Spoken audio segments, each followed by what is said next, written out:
Hi, I'm Mike Galvin with the Tree Care Industry Association. Today we're going to talk about how to hire a tree care company that fits your needs.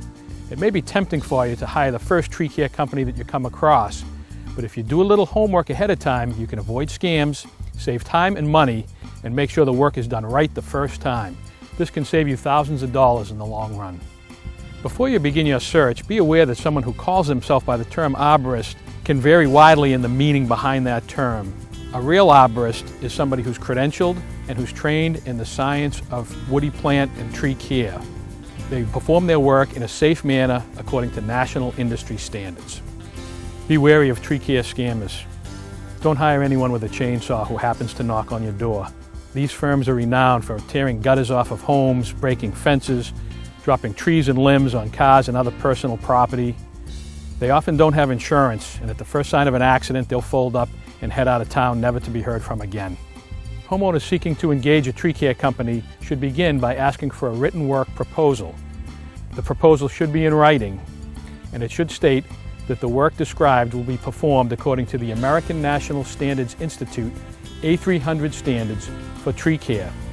It should also describe specifically what work is going to be performed, the time frame the work will be performed in, and how much the work will cost. Before you hire a tree care company, make sure they have a current certificate of liability and workers' compensation insurance. Ask them to provide you with a copy of the policy. And if anything seems amiss to you, don't be shy at all about contacting the insurer to verify that the policy that you have a copy of is current and valid. Make sure the company has a good reputation by checking local references and ratings. You can also look for professional affiliations, such as membership in the Tree Care Industry Association, and by verifying that the firm has certified arborists on site who are familiar with the ANSI A300 standards for tree care. There are some things to be wary of as well. If in the proposal you receive you see references to practices like topping, lacing out, or lion's tailing, it may be an indicator that the firm you're looking to engage is not an appropriate one. These are not accepted industry practices and not in compliance with the ANSI A300 standards for tree care.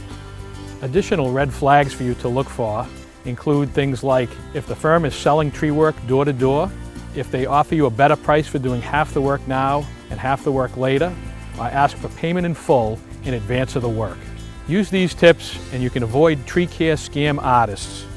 Do your research and you'll find the right tree care company that will take good care of you and your trees.